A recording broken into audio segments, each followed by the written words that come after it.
It's a big news day in the world of Magic the Gathering. Not only did Wizards of the Coast just make a surprise ban announcement, but at the same time, they've admitted that Alchemy is an absolute failure. Magic. I am a wizard! History. I'm an old wizard! The magic historian. My bones hurt. Greetings!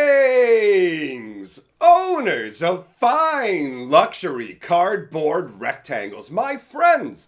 I hope the day finds you well because we have gathered to talk about an absolutely insane situation. Less than an hour ago, Wizards of the Coast just dropped a ban announcement out of the sky. And it only hits one card, but has massive implications. So let's start out by taking a look at the card that is banned. Up on the screen, you are going to see Grinning Ignis. Now, you may or may not be familiar with this card. It is an interesting card design. 1 red and 2 gets you a 2/2 elemental, and you can pay 1 red mana and return the Ignis to your hand, and then you get to add 2 colorless and a red mana to your mana pool. So basically, you get to add the equivalent of its casting cost to your mana pool. So you can pay 1 red, bounce it to your hand, and you could theoretically play it again. That is some interesting design. In fact, this card originally showed up back in Future Sight, and it had that crazy Future Sight frame, and it really did feel like different card design. But flash forward to today, and it is now officially banned as of July 7th, specifically in the Alchemy format. And that is because of a combination that allows you to go completely overboard and insane. Basically, you use Racketeer Boss, which is 1 green and 1 red. It's a 3/2. When it enters the battlefield, you choose up to 2 creatures and or planeswalkers in your hand. They perpetually gain when you cast this spell, create a treasure token. So what you do is you cast the Racketeer Boss first, which is easy because he only costs 2 mana before you cast the Ignis. You choose the Ignis in your hand, and then each time you play the Ignis, it's now going to generate a treasure token. You can sacrifice that treasure token, and then you have the mana that you need to put the Ignis back in your hand, and then you can cast it again with the mana that you just got. So essentially,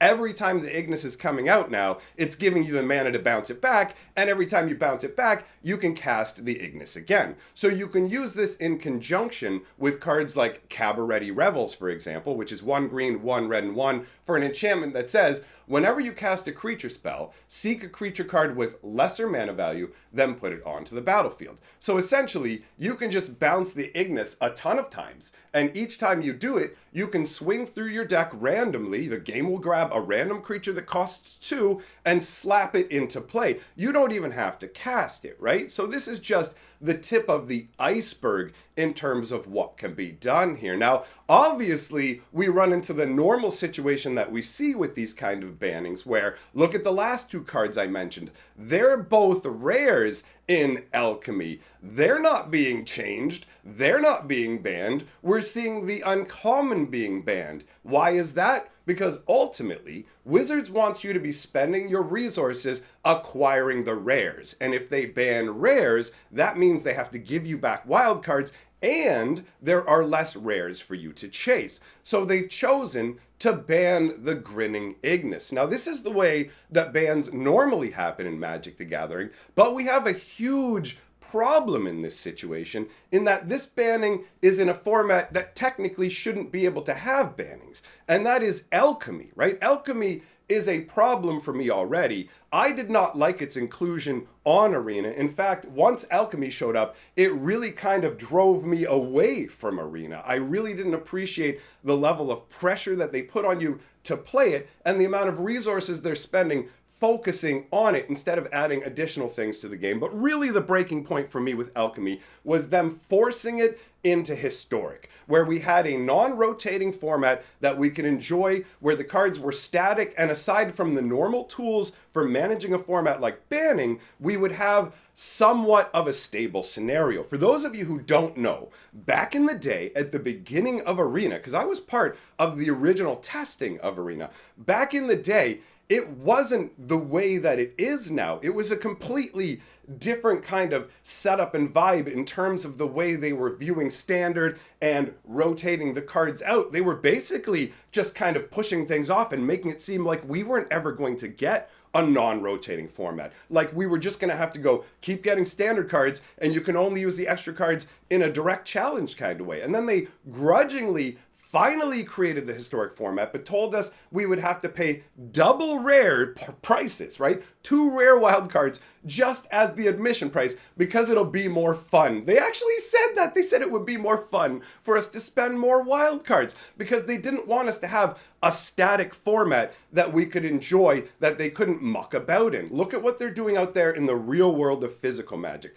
They don't like that formats like Modern and Commander were relatively static and only had some new cards making it in. So now they make tons of cards that go into Commander, right? For every product. And Modern has a product dedicated to completely changing the format every time one comes out. So Modern Horizons 2 is shaping Modern is right now, right? Modern Horizons 3 will shape Modern when it comes out. So Wizards doesn't want you to just be able to get some cards. They don't want you to just be able to pay them hundreds of dollars and then have fun with your cards and stop paying them money. They want you to keep running on the treadmill. So they come up with the idea, we're going to create this Alchemy format and we're going to shove it into Historic regardless of what the players want. So you no longer have a traditional non-rotating format. And then the outcry from people is so strong that they go, look, we understand that you want a non-rotating format, but they still don't want to give it to us. So they go, we're going to create Explorer, which is like Pioneer Mini, but we're going to really slowly put the cards in because honestly, this is just lip service and we don't really intend for this. You have to understand that Arena is all about driving you to the rares. Think about the way that the economy is balanced. Even when things got worse on Arena, they turned around and said, we fixed things. Here's what we're going to let you do. You can now buy mythic packs where you're guaranteed mythic rares or mythic rare wildcards, but they will never do that with just regular rares because they know that's where the choke point is, right? Everything about Arena is designed in a way to make it harder for you to get what you want, increase the number of rares, make sure that your land base needs a ton of rares. It's amazing because you would think mythic rare would actually be where that's where the scarcity is, but it's all baked into the rare level. And so this attempt at Alchemy is another basically part of the crazy many tentacled armed Eldrazi that's trying to snake money out of your wallet as Wizards is going to town with this, right? So you've got this situation where Alchemy has now invaded Historic. Historic is no longer stable. A bunch of people are getting upset and leaving, but the idea is supposed to be that it's like, okay, on one hand, what I think's going on with this Alchemy stuff is that Wizards is saying, look at Hearthstone. We want in on that action. They've got random craziness. They're changing their cards up on the fly when they need to. We need to harness that action. But I think what also happened is originally when they created Arena, Wizards had a high level of arrogance. If you go back and read the posts, you can see that they clearly thought they were going to dominate the digital sphere. They made videos trumpeting about how the world would know your name when you were dominating esports by playing Arena. And they even talked about the pricing structure of the game from the position of that arrogance because Magic is really unchallenged in its own sphere. There are other big card games that exist around it, Pokemon and Yu-Gi-Oh, but they don't really challenge Magic. Magic's its own thing, but only in the paper realm. When you move into the digital realm, they don't really know what they're doing. So they thought they were going to dominate esports, and then they realized the writing was on the wall.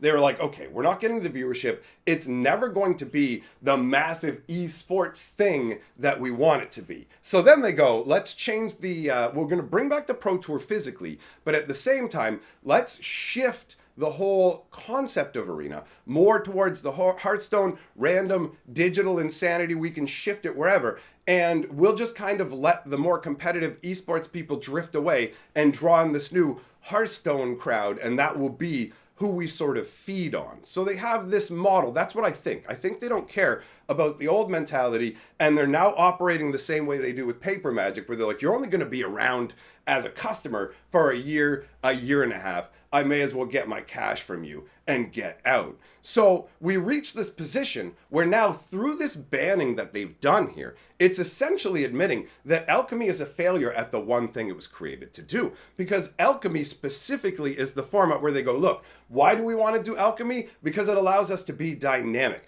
The arguments that you can use in the face of Alchemy to begin with are actually pretty compelling. You go, okay, so anytime a card's a problem, you can be like, we can change it on the fly. We can tweak whatever needs to be tweaked so the meta will never get unbearable. Anybody who's lived through things like Ravager, Affinity, I was like, man, I'm dinosaur Magic here. Hey, y'all, remember the days of Mirrodin? You remember sacking your artifacts? You remember your skull clamps? You know what I mean? Not skull clamp. Well, no, skull clamp was there too. I meant cranial platings. But either way, you know what I'm talking about, right? All your crazy old nonsense here. So if you lived through that environment, there was like two options. You played Affinity deck, or you played the deck that smacked Affinity, and that was it. And those environments suck. And when Wizards only puts out a set every 3 months, it takes a long time for new cards to address the problem. So Alchemy goes, yo, bro, I will handle your problems immediately. We can change the cards like that. We can do it every day if you need to. And if the changes we make don't work, we can make more changes.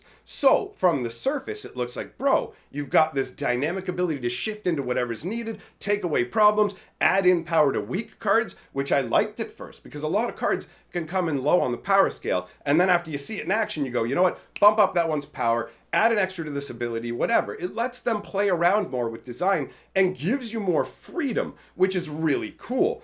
But when you position this as something that you're forcing on us because of its dynamism and everything you can do with it, and then you don't play by your own rules, all of a sudden we go, wait, so Alchemy is all about you can fix any card that's a problem, right? Yup, that's right. That's exactly right. So why are you banning a card in a format where you can fix and change anything? Why can't you fix this? Can't you just add a mana to the activation? Can't you add 2 mana to the activation? Can't you make him cost more mana? Can't you make you lose a life when he comes into play? It seems like just off the top of my head, I've made up a bunch of tweaks. So what really it comes across as is Wizards is like, Alchemy gives us the ability to tweak cards. We won't if we don't think it'll make us any money. We will still full on ban cards. So this format that we're promoting is you can use anything. Now, oh hey, are you playing Historic Alchemy? Well, now there's a card in Historic Alchemy that is banned in Alchemy, but not banned in Historic. So you know how Alchemy was just supposed to have this smooth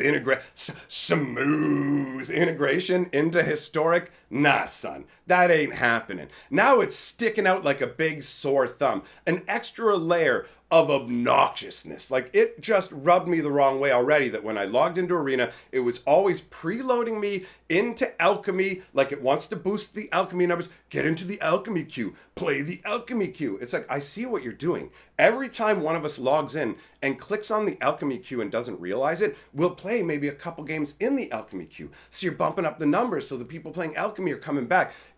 There's so many different manipulative things that go into Arena, and Alchemy already really left a bad taste in people's mouths. But when you go, we can't fix this card in the format that's designed so no card needs to be banned because any card can be fixed, it's not like this card is hard to fix. They just don't want to be bothered. And they're not willing to ban or change one of the rares that they've created because those are new rares and they will make them money. But an uncommon from Strixhaven won't make them money. So understand that at the end of the day, they don't care very much about the ultimate play experience you're having if it's going to cost them additional money to fix it, even though that is literally one of the things they will use to advertise this format to you. I'm a good landlord. If you come and live in my place, I will fix your roof. And then you're just like, yo, my roof is leaking. And I'm like, yeah, here's the thing. Calling for roof repairs is banned. You can call for repairs on anything else. Like, I know I said I repair everything, bro. I'm a dude who repairs everything. I know I said I repair roofs, everything. But here's the thing. Roofs are banned, bro. Roofs are banned. Not enough money in it for me. So yeah, goodbye. You know, like, that is the level that we're dealing with here. The arrogance is obnoxious, and it's a straight up admission that Alchemy, it doesn't work. It's a failure, right? Wizards isn't willing to do what it's supposed to be. Do you think that it's going to get better from here? Do you think we're not going to have more bannings? Wizards is going to make whatever they want. They're going to shove it into Alchemy, and if there's a problem, instead of tweaking the cards like they said they would, they're just gonna ban them. And they're just gonna ban the most worthless cards that aren't the biggest problem, right? I mean, you think these other cards aren't gonna cause problems? Like, it's insanity. It's taking paper Magic solutions and going, hey, I know that banning is a solution we only use for these formats. We created a ban-free format, and now we're banning because we want to save a couple of bucks, and ultimately, we don't care about you as consumers. I find it to be very frustrating. But, you know what? I want to end off on a more fun, positive note. So I'm going to open up some Double Masters 2022 over on my Hatcher channel over there. There's going to be wild language and stuff, so bear that in mind. Do not bring your kids, all right? We're going to do that over there. In the meantime, there'll be a link on the screen to the Double Masters 1 box opening over there, so go watch that first so you can get hyped, because this box is full of insane mythics, crazy foils. Oh, it's nuts. Anyways, thanks for coming by. Big shout out to my patrons, and I will see you all, my friends, in the next video.